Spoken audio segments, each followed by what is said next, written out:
اور یہ ہماری اعلیٰ ظرفی ہے کہ ہم نے آج تک نہیں پوچھا کہ وہ بندے کون تھے جو قرضے معاف کروانے کے چکر میں مسلمان ہوئے۔ ہر بندہ نبی کی محبت میں مسلمان نہیں ہوا، کچھ لوگ ہوئے لالچ میں مسلمان، جس کے لیے ڈاکٹر اقبال نے کہہ دیا تھا زبان سے کہہ بھی دیا لا الہ تو کیا حاصل، دل و نگاہ جو مسلمان نہیں تو کچھ بھی نہیں۔ بہت سے لوگ ایسے تھے جو دو وجہوں سے مسلمان ہوئے، ایک علی کی تلوار کے ڈر سے، ایک بی بی خدیجہ کی دولت کی وجہ سے۔ دو یہ جو گروہ اسلام میں داخل ہوئے، اسلام کو نقصان کافر نہیں پہنچایا، پھر ان دو گروہوں نے پہنچایا جنہوں نے کلمہ یہاں سے پڑھا تھا، یہاں سے نہیں پڑھا۔ بات میری سمجھ آ رہی ہے یہ نہیں؟ آج ہمیں لوگ کہتے جی آپ ہر صحابی کی عزت کیوں نہیں کرتے؟ مجھے علی کی عزت کی قسم، یہ میری قوم پہ الزام تھا، الزام ہے اور الزام ہمیشہ رہے گا کہ شیعہ صحابہ کی عزت نہیں کرتے۔ میں اس شیعہ کو شیعہ ہی نہیں سمجھتا جو نبی کے صحابی کو برا کہتا۔ آپ میری تائید فرمائیں گے، ورنہ کوئی بندہ یہ کہے گا کہ پڑھنے والا پڑھا تھا، مجمع خاموش تھا، خطیب کا اور مجمع کا عقیدہ مختلف تھا۔ میں اس شیعہ کو شیعہ نہیں سمجھتا جو نبی کے صحابی کو برا کہتا ہو۔ ہمارا عقیدہ یہ ہے، نہ ہم صحابی کو برا کہتے ہیں نہ برے کو صحابی کہتے ہیں۔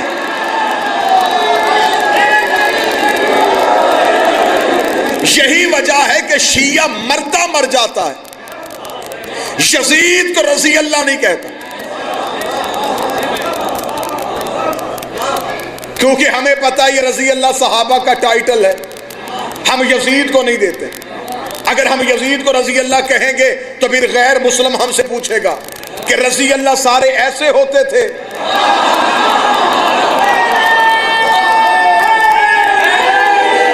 یاد تو بات سمجھ میں آ رہی ہے سرکار؟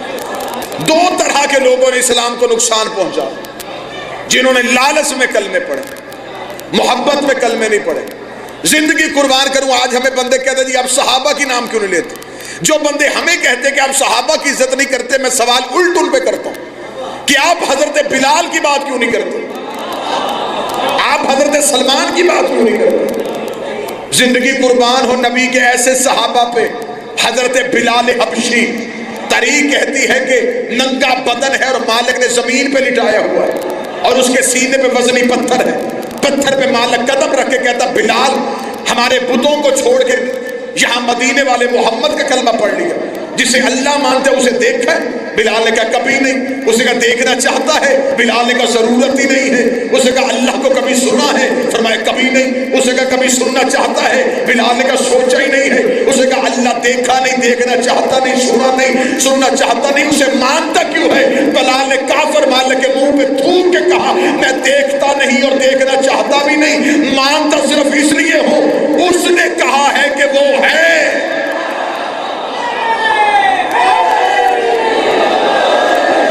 میں اس کی ہے پہ یقین رکھتا ہوں۔ آج کسی مسجد میں بی بی کی بات نہیں ہوتی، میں ٹھیک کہہ رہا ہوں؟ کوئی مولوی جمعے کے خطبے میں بی بی خدیجہ کے فضائل نہیں سناتا۔ کیا یہ نبی کی بیوی نہیں؟ باقی ام المومنین ہوں گی، یہ ام المعصومین ہے۔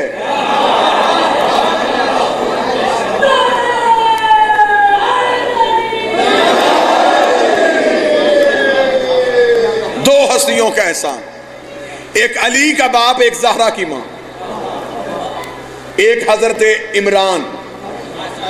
اور یہاں میں اپنی قوم کے نوجوانوں کو یہ بات کہوں، یہ مولوی کی سازش ہے۔ وہ چاہتا ہے کہ ابو طالب نام مشہور کرے، جبکہ ابو طالب سرکار کا نام نہیں، ابو طالب سرکار کی کنیت ہے۔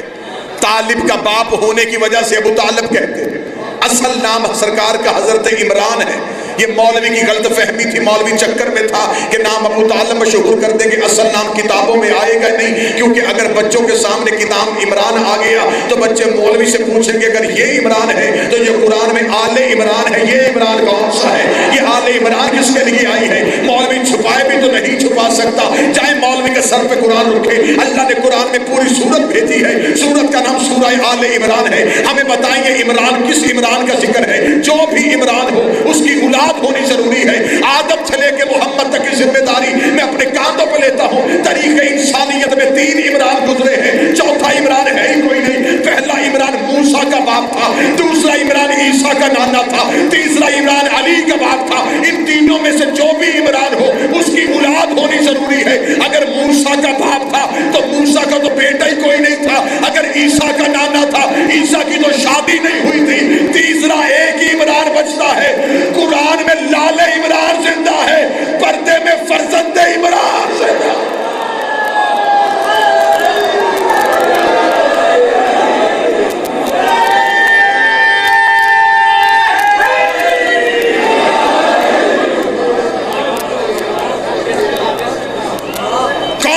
عمران جس نے نبی کا نام محمد رکھا.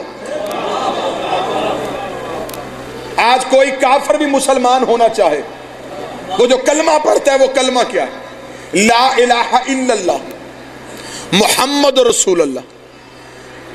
مولوی سے کہیں گے یہ نام محمد کلمے سے نکالو, اس کی جگہ احمد رسول اللہ کہو, مزمل رسول اللہ کہو, مدثر کہو. کیا یہ نام نبی کے نہیں؟ کلمے میں یہ نام کیوں نہیں لیے جاتے؟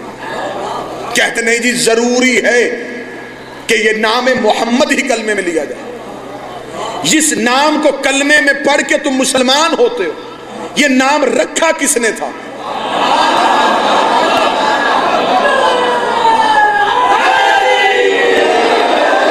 بڑی سادہ دلیل, 2 + 2 4 والا حساب کرنے لگا. آج کوئی عیسائی مسلمان ہونا چاہے, مولوی اسے کلمہ پڑھوائے گا, کلمہ پڑھوانے کے بعد شاہ جی مولوی فوراً کہے گا سرکار آپ کا نام کیا تھا؟ وہ کہے گا جی میرا نام تھا تارا مسیح. مولوی صاحب کہنے لگے نام بدلو, اب تمہارا نام یہ ہے, تمہارا نام اسلام کے نام پہ رکھا جائے. اب اس مولوی سے پوچھو جب اس نے مذہب بدل لیا نام کیوں بدل رہے؟ وہ کہتے جی نبی کی شریعت ہے کہ شریعت محمد میں کافر ماں باپ کا رکھا نام جائز نہیں. دیر کی ہے آپ نے, میں نتیجہ دے رہا تھا. مولوی کہے گا کہ نبی کی شریعت میں کافر ماں باپ کا رکھا نام جائز نہیں ہے. اگر نبی کی شریعت میں کافر ماں باپ کا رکھا نام جائز نہیں ہے, پھر رکھ سر پہ قرآن, تیرے نبی کا نام محمد کسے رکھا تھا؟ وہ تو ابو طالب نے رکھا تھا, اور تو کہہ رہا ابو طالب کافر ہے. اگر ابو طالب کا کافر تھا پھر ابو طالب کے رکھے نام کا کلمہ کیوں پڑھتے ہو؟ یا ابو طالب کا در چھوڑ اور کافر مر, یا ابو طالب کے رکھے نام کا کلمہ پڑھ اور ابو طالب کے در کا نوکر ہو.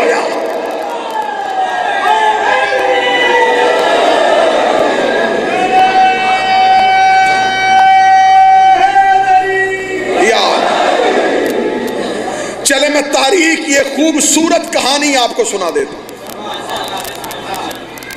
کہانی کی صورت میں 2 ہستیوں کا تعارف کروا دیتا ہوں. کون سی ہستیاں؟ جناب خدیجہ اور حضرت عمران. یہ عرب کی وہ رئیسہ بی بی تھی. تاریخ کہتے ہیں کہ 80,000 اونٹ اس کے ایک رات میں تجارت کرتے تھے. بی بی خدیجہ کا جب تجارت کا قافلہ گھر سے نکلتا, آخری اونٹ مکے سے نکل رہا ہوتا تھا اور پہلا اونٹ یمن میں داخل ہو رہا. مکہ سے یمن, یمن سے شام, جس کے تجارت کے قافلے چلتے تھے. بی بی کی تجارت کے قافلے گھر سے نکلتے, عرب کے چور, لٹیرے, ڈاکو بی بی کی تجارت کے قافلے لوٹ لے. میں نے اپنا خرچ نیچے کر لیا ہے تاکہ کہانی کی صورت میں بات آپ تک. عرب کے چور سرکار بی بی کا قافلہ لوٹ لے. 3 قافلے سیدوں کی ماں کے لٹ چکے. چوتھے دن شریعت کی ملکہ نے حیا کا برقع سر پہ لیا, اپنے گھر سے نکلی اور رک گئی آ کے ابو طالب کے ڈیرے کے دروازے پہ. اور یہ بات میں پچیتی زمیندار مجمع کے سامنے کہہ دوں کہ عرب میں جب کسی کا چولہا بھی نہیں جلتا تھا, علی کے باپ کا ڈیرا اس وقت بھی چلتا تھا. فیصلے سیدوں کے ڈیرے پہ ہوتے تھے. بڑی آسان کر دیا میں نے گفتگو, انتہائی سلیس گفتگو. تجارت کے قافلے بی بی کے لوٹے جا رہے تھے. بی بی پہنچ گئی حضرت ابو طالب کے ڈیرے کے دروازے. سامنے مسرت پہ بیٹھا تھا علی کا شریف ترین باپ. بی بی نے آ کے حضرت ابو طالب کو سلام کیا. سلام کر کے کہنے لگی, بی بی کہ عمران تو جانتا ہے کہ میں خویلد کی بیٹی ہوں, باپ بھی میرا امیر تھا, میں بھی رئیسہ ہوں, باپ بھی تاجر تھا, میں بھی تاجرہ ہوں, میرے باپ کے بھی تجارت کے قافلے جاتے تھے, میرے بھی جاتے ہیں, میرے تجارت کے قافلے رات کو نکلتے ہیں. عرب کے یہ چور رستے میں کھڑے ہو کے میرا سامان لوٹ لیتے ہیں. اتنا جملہ کہنا تھا. حضرت عمران مسکرا کے خدیجہ مطمئن ہو کے گھر چلی جا, آج کے بعد تیرا سامان کوئی نہیں لوٹے گا, آج کے بعد تیرے اونٹوں کو کوئی نہیں دیکھا. اتنا کہنا تھا. بی بی خدیجہ قدم ہٹا رہی تھی اور بی بی خدیجہ کا نوکر آگے بڑھا. آگے بڑھ کے کہنے لگا, بی بی کہہ کس نے دیا, جب آپ بھی رہی ہیں اسے پوچھے تو صحیح, کوئی محافظ بھیجے گا, قافلے کا رستہ تبدیل کروائے گا, طریقہ اس نے نہیں بتایا, جادو رہی ہے. بی بی خدیجہ نے نوکر کے منہ پہ ہاتھ رکھا. شرم کر, بڑے بڑے گھروں میں چھوٹی چھوٹی باتیں نہیں کیا کرتے, بڑے بڑے گھروں میں چھوٹے چھوٹے سوال نہیں کیا کرتے. اس کا بی بی اتنی مطمئن ہو کے کیوں جا رہی ہے؟ بی بی کا تجھے نہیں پتا, یہ جو کہہ دیتے ہیں وہ ہو جاتا.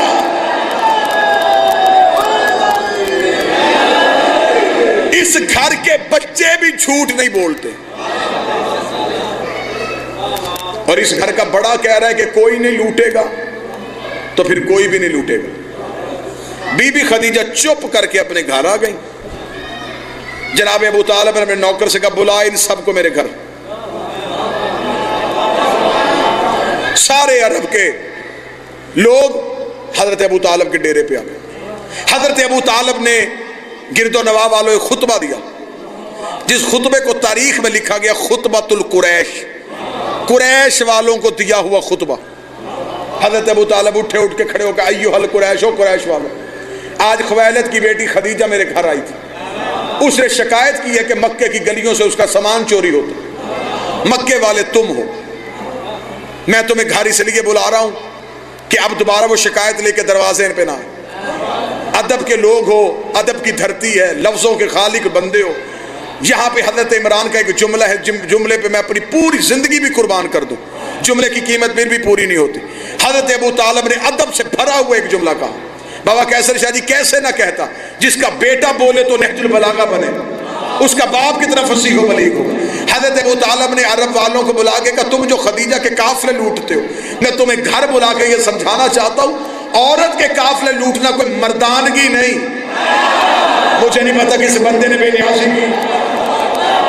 عورت کا قافلہ لوٹ کوئی مردانگی نہیں, کما کے کھایا کرو. انہوں نے کہا, ابو طالب تیرے مشورے کا شکریہ, لیکن مجھے بتا عرب میں کاروبار کیا؟ نہ یہاں زمینداری ہوتی ہے, نہ یہاں صنعت ہے, پتھر ہی پتھر ہے, ہر طرف پہاڑ ہی پہاڑ ہے, ہم کریں کیا؟ حضرت ابو طالب نے کہا, یہ تم نے مجھے پہلے کیوں نہیں بتایا کہ تمہارے پاس کرنے کے لیے کاروبار کچھ نہیں؟ بزرگ بے شک چپ رہے, لیکن بچے اور نوجوان میرے ساتھ بولنا. علم معاشیات کا, علم اکاؤنٹس کا سب سے پہلا قانون علی کے باپ ابو طالب نے بنایا تھا. دنیا کی آج بھی اسلامی بینکیں ابو طالب کے بنائے قانون پہ چل رہی ہیں. حضرت ابو طالب نے کہا, میں تمہیں مشورہ دیتا ہوں, جس کے گھر ایک گھوڑا لے آئے, جس کے گھر ایک اونٹ ہے ایک اونٹ لے آئے, جس کے گھر کچھ بھی نہیں ایک مٹھ جو کی لا کے خدیجہ کے قافلے میں رکھ دو. جب تجارت کا قافلہ واپس آئے, جس کا ایک اونٹ ہے 2 لے لینا, جس کے 2 اونٹ ہے 4 لے لینا. جتنا دو گے اسی شرح سے منافع تمہیں گھر ملے گا. اب گئے گھروں میں جو تھا, نہ مجھے لطف نہیں آئے گا, یہاں پہ میں طریقے دھاندلی سے پردہ اٹھانا چاہتا ہوں. یہاں مولوی نے اسلامیات میں بچوں کو بتایا, فلاں بندہ اپنے گھر گیا, اس نے اتنے اونٹ اللہ کی راہ میں دے دیے. فلاں بندہ اپنے گھر گیا, اس نے اتنے گھوڑے اللہ کی راہ میں دے دیے. قرآن منبر پہ لے کے آؤ, میں 2 علموں کی موجودگی میں کہہ رہا ہوں, کسی نے اللہ کی راہ میں نہیں دیا, جس نے بھی دیا ڈبل کروانے کے چکر میں دیا. سارے بولو, مل کے بولو, حیدری. کسی نے اللہ کی راہ میں نہیں دیا. میں دلیل دیتا ہوں, اگر کسی نے اللہ کی راہ میں دیا ہوتا تو قرآن میں آیت آتی. اگر آپ کہیں کہ کسی کی آیت ہے میں تجھے گھر دکھاؤں، روٹیاں 3 گئیں اور خدا نے پوری سورہ دہر اتار دی۔ جنہوں نے دی ان کی روٹیوں کا بھی ہے، جنہوں نے نہیں دیا ان کے اونٹوں کا بھی کوئی۔ اب گئے گھروں میں جو تھا، کہانی سمجھ میں آ رہی ہے سر؟ جو تھا لا کے حضرت ابو طالب کے گھر رکھ کے کہنے کہ ابو طالب ہم نہیں جانتے خدیجہ کون ہے، دیا ہے تجھے، دگنا لیں گے تجھ سے۔ ابو طالب نے کہا مطمئن ہو کے گھر چلے جاؤ۔ یہ مطمئن ہو کے گھر آ گیا۔ ابو طالب اپنے نوکر کو کہا بلانا ذرا بی بی خدیجہ کے نوکر۔ بی بی خدیجہ کے نوکر آئے۔ اب یہ 20-25 منٹ کی گفتگو میں پہلا نتیجہ اگر یہ ضائع ہوا تو مجھے دکھ ہوگا۔ حضرت ابو طالب نے بی بی خدیجہ کے نوکر بلائے۔ بی بی خدیجہ کے نوکر ابو طالب کے گھر میں آئے۔ حضرت ابو طالب کے گھر میں بھرا ہوا سامان دیکھا۔ ابو طالب کا سامان پورا کرو، یہی چوری ہوا تھا۔ پتہ نہیں کہاں چلا گیا وہ سامان۔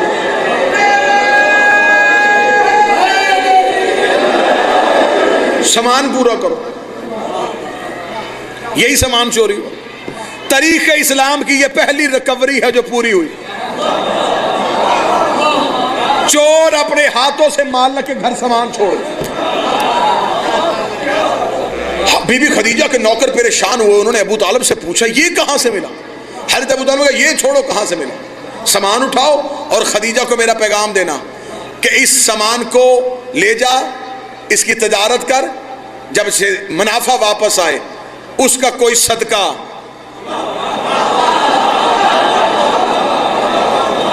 اور مجھے عزت علی کی قسم ہے، صحیح بخاری ممبر پہ لے کے آؤ، صحیح بخاری میں لکھا ہے جب علی نے خیبر فتح کیا، خیبر فتح کر کے علی اپنے گھر میں آئے ہیں، مولا علی کے ہاتھ میں خون سے بھری تلوار تھی۔ جناب سیدہ نے کہا یا علی میں نے سلمان ابو ذر کمبر سے سنا ہے کہ آپ نے قلعہ خیبر فتح کر دیا، آپ نے مرہب کو مار دیا، آپ نے اسلام کا علم سر بلند کر دیا، فتح بھی آپ نے کی ہے، تلوار بھی آپ کی چمکی ہے، لڑائی بھی آپ نے کی ہے، اور یا علی میں نے سنا ہے کہ آج مسلمان اتنے امیر ہو گئے ہیں کہ ایک ایک اونٹ کی کھال میں مسلمان سونا لے کے آئے ہیں۔ آج مسلمانوں کے بچے مدینے کی گلیوں میں سونے کی ٹلیوں سے کھیل رہے ہیں، لوگ اپنے قرضے اتار رہے ہیں، بیت المال میں خزانے بھر رہے ہیں۔ یا علی فتح ہوئی ہے تیرے صدقے سے، یا علی آپ کا کوئی سونا پیچھے آ رہا ہے، آپ کا کوئی مال پیچھے آ رہا ہے۔ صحیح بخاری میں جملے ہیں، علی نے مسکرا کے کہا میرے سردار کی بیٹی تجھے نہیں پتا وہ صدقہ تھا، ہم سید ہیں، وہ سب صدقہ تھا، ہم سید ہیں۔ ہمیں دکھ بھی اسی بات کا ہے کہ بندے صدقہ بھی کھاتے رہے، سید بھی بنتے رہے۔ نعرہ تکبیر، نعرہ رسالہ، نعرہ ولایت، علی علی علی علی لال کے بعد نعرہ کوئی کری سوالہ کی نعرہ حیدری۔ یا بسم اللہ۔ اس سامان کا کوئی صدقہ، بات پہنچ رہی ہے سرکار؟ تھوڑی ساؤنڈ کی بے نیازی سی ہے لیکن میں کوشش کر رہا ہوں کہ آواز بہتر طریقے سے آپ تو، میں پیچھے ہٹتا ہوں تو آپ کی آواز نہیں آتی، قریب ہوتا ہوں تو میری آواز نہیں آتی۔ کوشش کرتے کسی طریقے سے سفر مکمل ہو۔ اس سامان کا کوئی صدقہ نکال کے انہیں دے دے۔ بی بی خدیجہ کے سامان تجارت کے قافلے میں چلا گیا۔ لو جی اس علاقے والوں جس نے کہانی پوری سنی ہے اسے مزہ آئے گا۔ ہاں ہوں ٹھیک ہے، اب ٹھیک ہے۔ اگلی رات جب تجارت کا قافلہ گھر سے نکلا، منظر ہی تبدیل ہو گیا۔ چور محافظ بن گئے، لٹیرے پہرے دار ہو گئے، قافلے کے آگے چل چل کے کہہ رہے تھے رستہ چھوڑو ہمارا مال آ رہا ہے۔ اب اس کا والیوم تھوڑا کم کرو، آواز تھوڑی کم کرو۔ یار اگلی رات جب تجارت کا قافلہ گھر سے نکلا، آگے آگے چل رہے تھے، تجارت کا قافلہ گیا، بڑی حفاظت کے ساتھ یہ سامان لے کے گئے، سامان اٹھایا رکھا۔ تاریخ کہتی ہے کہ بی بی کا یہ جو تجارت کا سامان گیا، اس میں بی بی کو 60,000 طلائی دینار، سونے کے دینار، پہلے سے زیادہ منافع ہوا۔ نوکروں نے آ کے بی بی کے سامنے منافع رکھا۔ بی بی نہ کسی نے سامان کو چھیڑا، نہ کہیں مال چوری ہوا، مال حفاظت کے ساتھ گیا، حفاظت کے ساتھ بک گیا۔ بی بی یہ پہلے سے زیادہ منافع ہوا۔ اب مجھے لطف آئے گا اس جملے پہ اور اس بندے پہ جو اس جملے پہ بولے گا 60,000 روزے کے دوران نوکروں نے سامنے رکھے، بیوی نے منافع علیحدہ کیا، وہ 60,000 علیحدہ رکھے، برقعے میں 60,000 طلائی دینار لے کے کائنات کی پہلی خبز دینے والی عورت، ہائے ہائے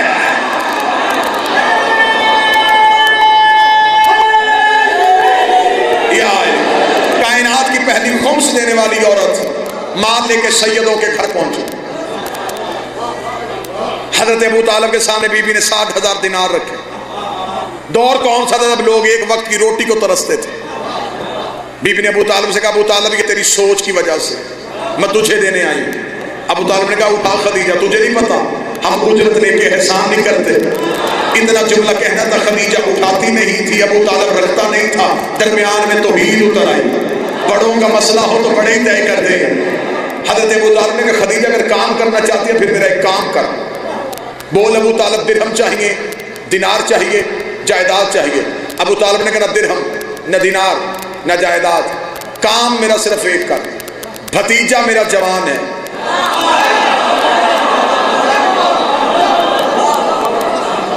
میرے بڑے بھائی عبداللہ کا بیٹا، اگر کوئی میرا سنی بھائی بیٹھا ہو تو ہم ایسے رسالت پڑھتے ہیں۔ ہم نے کبھی نہیں کہا کہ 40 سال تک نبی نہیں تھے، ہم نے کبھی نہیں کہا کہ بکریاں چلانے والی پالتی رہی تھی۔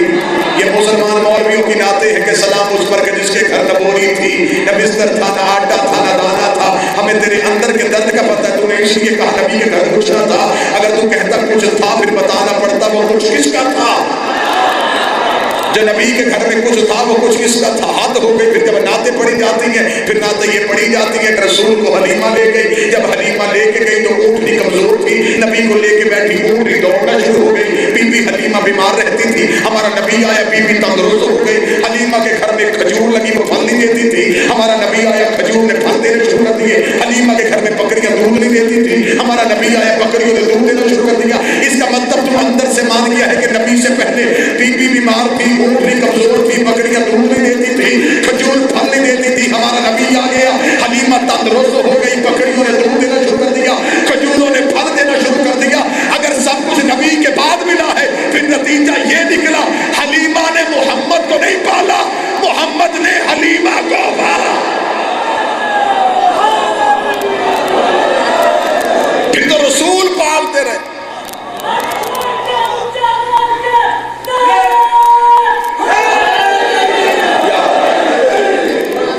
اور اب تو نعتیں بھی بڑی عجیب ڈیزائن دار آ گئی۔ تیری بکریاں نو پاواں گی میں چارہ۔ بھئی کس کی بکریوں کی نوکری کرنا چاہتے ہو جی؟ بی بی حلیمہ کی۔ بی بی حلیمہ کون تھی؟ نبی کی دائی تھی۔ حد ہو گئی ہے، تو دائی کی بکریوں کی غلامی کرے تو آزاد، ہم حسین کا زرجنا چومے تو کافر۔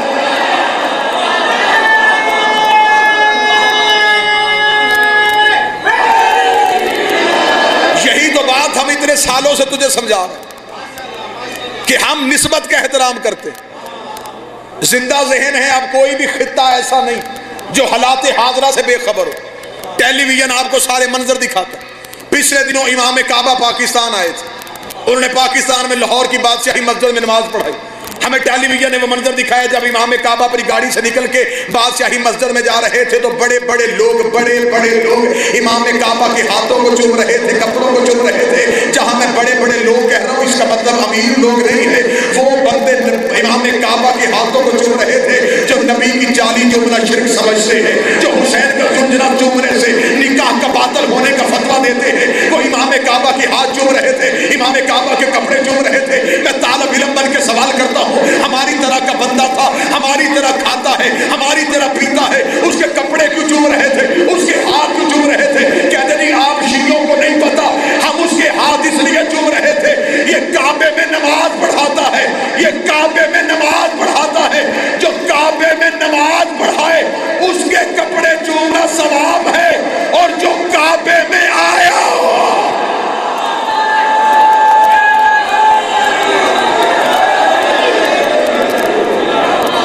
جو کعبے میں اترا ہو،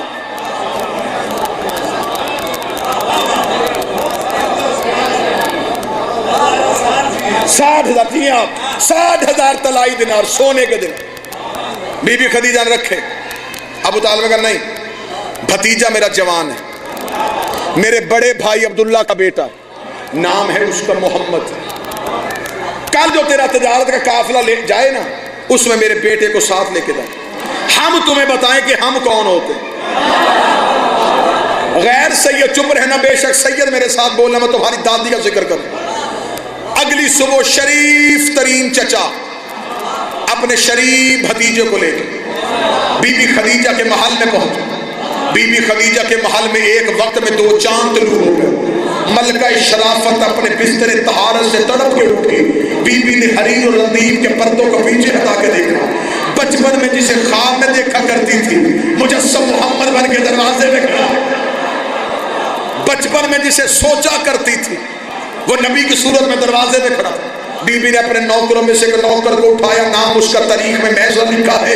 تاریخ تمری کہتی ہے بی بی دیکھ کہتی میسرہ یوں تو میرے ہزاروں نوکر ہیں, جتنا اعتماد مجھے تجھ پہ ہے مجھے کسی اور پہ نہیں ہے. میسرہ یہ ہے عبداللہ کا بیٹا محمد, اس نے آج رات قافلے میں ساتھ جانا ہے. میسرہ تیرا صرف ایک کام ہے, نہ تو نے بوری اٹھانی ہے نہ بوری رکھنی ہے, نہ مال بیچنا ہے نہ نفع گننا ہے. تیرا صرف ایک ہی کام ہے, تو نے اس محمد کے پیچھے پیچھے سایہ بن کے رہنا ہے, پیچھے پیچھے سایہ بن کے رہنا ہے. مجھے واپس آ کے بتانا ہے اس محمد کا اٹھنا کیسا ہے, اس محمد کا بیٹھنا کیسا ہے, اس محمد کا سونا کیسا ہے, اس محمد کا جاگنا کیسا ہے, اس کے چلنے کے طریقے کیا ہے, اس کے کھانے کے سلیقے کیا ہے, اس کا کردار کیسا ہے, اس کی گفتار کیسی ہے, اس کی رفتار کیسی ہے, اس کی معیار کیسی ہے, یہ بولتا ہے تو کیسے, یہ چلتا ہے کیسے, یہ ہنستا ہے تو کیسے, یہ کھاتا ہے تو کیسے. بی بی کا میسرہ سایہ بن کے چلے جا.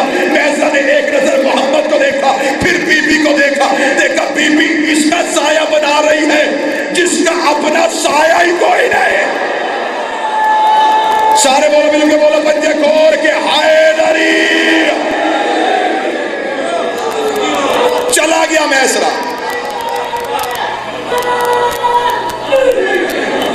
چلا گیا میسرہ. بے چینی سے بی بی خدیجہ انتظار کر. جب میسرہ واپس آیا بی بی نے محل کا دروازہ کھول کے کہا میسرہ خبردار, یہ نہیں بتانا کس شہر میں مال زیادہ بکا کس میں کم بکا, کتنا نفع ہوا کتنا نقصان ہوا.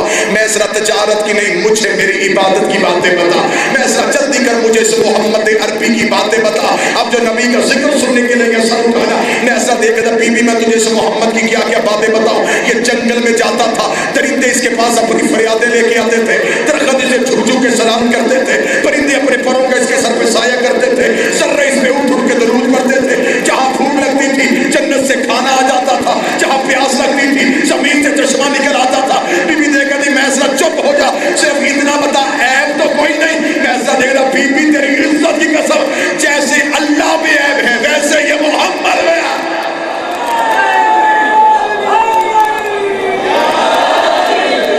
خوش ہو گئی سیدوں کی ماں. بی بی نے خوش ہو کے کہا میسرہ 100 اونٹ سونا,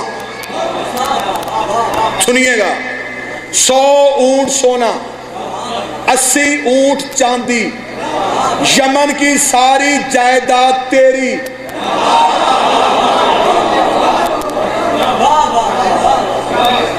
کچھ بندے چپ ہو گئے, دیے بی بی نے 100 اونٹ سونا, جس کے لیے مولوی کہتا ہے یہ نبی غریب تھا. اچھا میں ان کے لیے عقلی دلیل دے دوں جو بندے کہتے ہیں نبی غریب. اس بندے سے جا کے اس مولوی صرف اتنا پوچھ رہا کہ نبی کی بیویاں کتنی, کم از کم 9, زیادہ سے زیادہ جس نے لکھی 13, 9, 11 یا 13. پھر ان بیویوں کے بھائی بھتیجے بھی اسلام قبول کر کے نبی کے گھر آئے. پچیتی بندیوں میں عقلی دلیل دینے لگا. دلیل اچھی ہو تو بولنا ضرور.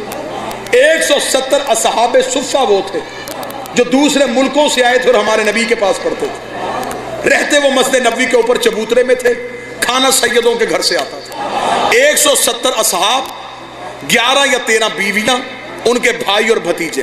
تاریخ میں تعداد اگر کیلکولیٹ کی جائے تو 280 بنتی. 280 بندوں کا 3 وقت کا کھانا جس کے ڈیرے پہ پکتا وہ غریب ہوتا ہے.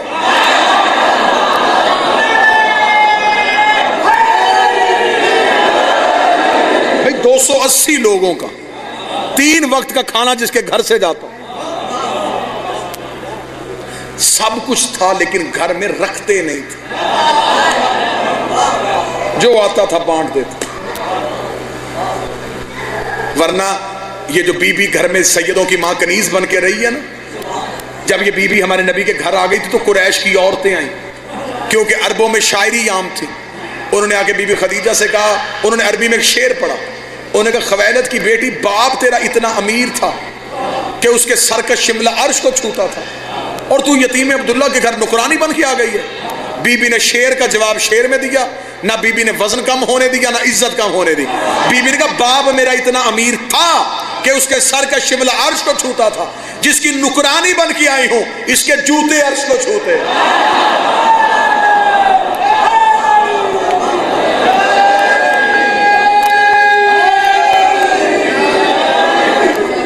اچھا، بی بی نے میسرہ کو کیا کہا؟ 100 اونٹ سونا،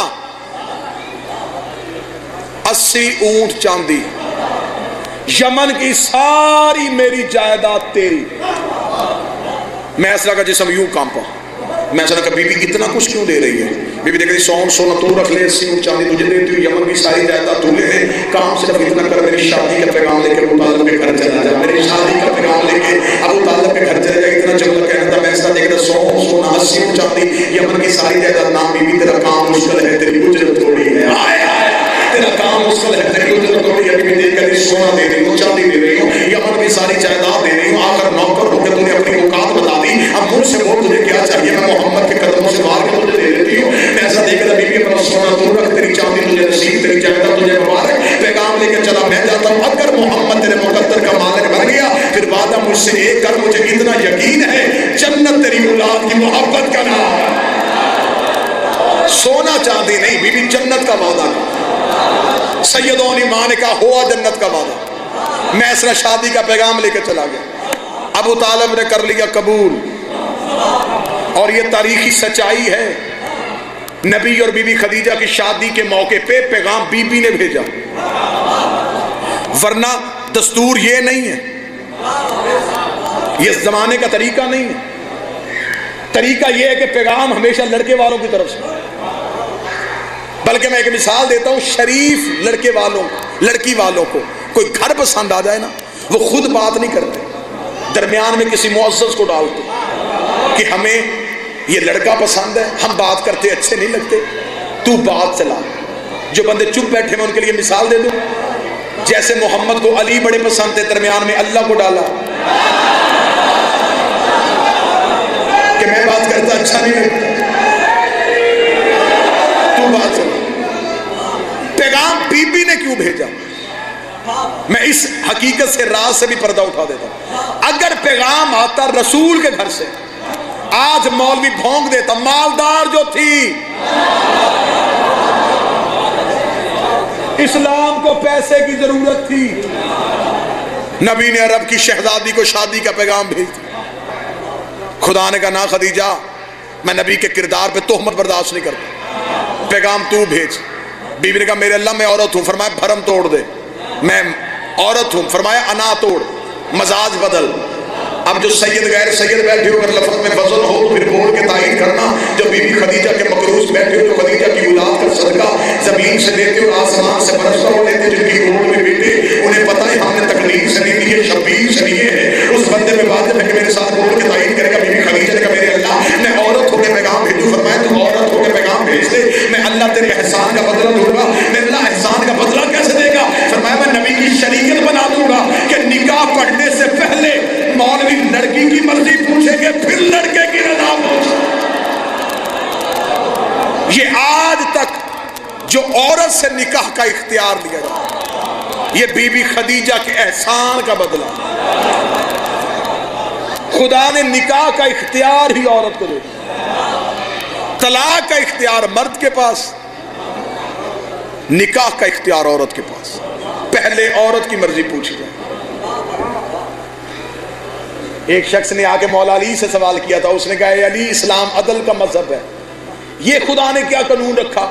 بیٹے کا حصہ دگنا، بیٹی کا ایک کیوں رکھا؟ علی نے فرمایا جاہل بیٹی 2 گھروں سے لیتی ہے،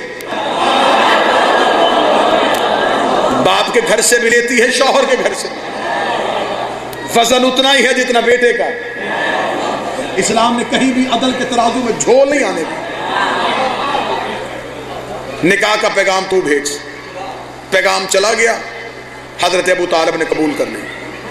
اب یہاں پہ اگر آپ اجازت دیں تو میں تحت اللفظی کے تحت 4 ادب کی دنیا کے سرزمین کے عقیدت کے سجدے کر دوں.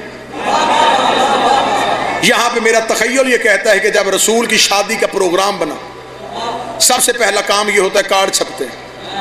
نبی کی شادی کا دعوت نامہ وہاں سے آیا جہاں سے قرآن آیا تھا. دعوت نامے کی تحریر لکھی ابو طالب نے، بسم اللہ کے باب کے نقطے لکھا بسم اللہ الرحمن الرحیم، یاسین طٰہٰ مزمل مدثر، یعنی ہمارا بیٹا محمد. اس کی شادی 10 ربیع الاول کو ہونا قرار پائی ہے. ہم آپ کو شرکت کا حکم دیتے ہیں. اپیل نہیں، استدعا نہیں، اس گھر میں اپیل اور استدعا نہیں ہوتی. بس شادی کا دن آ گیا، باراتی اترنے شروع ہو گئے.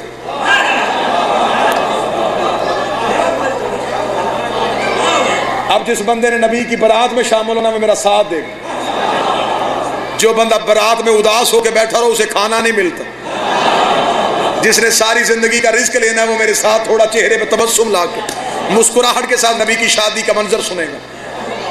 باراتی اترنے شروع ہو گئے. ابو طالب نے براتیوں کی ذمہ داری دی. ابراہیم تو میرے نبی کے سر پہ تاج باندھ، یوسف تو میرے محمد کے حسن کا صدقہ دے، داؤد اپنے زبوری لہجے میں میرے محمد کا سکرہ پڑھ. یوسف تیرے پاؤں سے اللہ نے حسن کو نکالا، لہذا تو میرے نبی کے حسن کا صدقہ پڑھ. اسماعیل تو نے زمزم کو نکالا، تو رستے میں پانی چھڑک. برات گھر سے نکلی، دنیا دلہے کا انتظار کر رہی تھی. دلہا اس سج دھج کے ساتھ اپنے گھر سے باہر نکلا. یاسین کا سہرا، مزمل کی مہندی، طٰہٰ کی لڑیاں، کمشون عرض کی للین، انما یرید اللہ کی چادر، انما ولیکم اللہ کی انگوٹھی، قل اعوذ برب الفلق کی دھوڑی. ابو طالب نبی کا ہاتھ پکڑ کے کہہ رہے تھے اے عرب کے گستاخو، دروازے کھول کے دیکھو، عبداللہ کے یتیم کی نہیں، میرے سردار کی بارات. برات اس شان سے، باندھ سے، سج کے دھج کے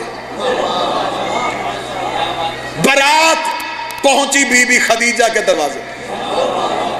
اب بڑے گھروں کا ایک طریقہ کار ہوتا ہے، جن کے گھر میں کوئی وزیر کوئی منسٹر ہونا، وہ کوشش کرتے ہیں کہ برات میں اسے ضرور رکھیں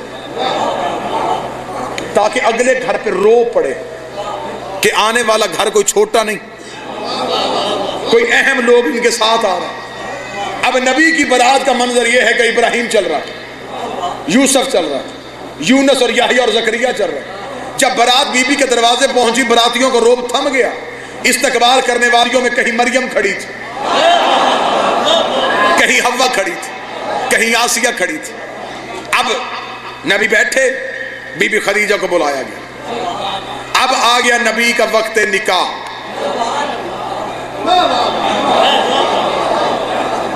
اس قصیدے کے لیے تو میں نے ساری محنت کی تھی، اس قصیدے کے لیے میں نے ساری محنت کی ہے. اب رکھے مولوی سر پہ قرآن سے ہمیں بتائے کہ نبی کا نکاح کس نے پڑھایا. اس وقت تو کسی کا باپ بھی مسلمان نہیں. بھائی ابھی تو اسلام آیا ہی نہیں، ابھی تو اعلان ہی نہیں کیا. اب ہمیں بتاؤ کہ نبی کا نکاح کس نے پڑھا.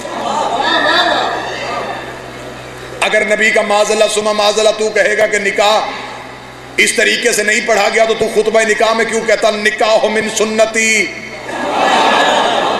نکاح میرے نبی کی سنت ہے. اس کا مطلب ہے کہ نبی کا خطبہ نکاح ویڈیو کیمرے کی موجودگی میں 3 کتابوں کے حوالے دینے لگا. تینوں کتابیں شیعوں کی نہیں، تینوں کتابیں اہل سنت کی ہیں. تاریخ طبری 1، سیرت حلبیہ 2، سیرت ابن حشام 3.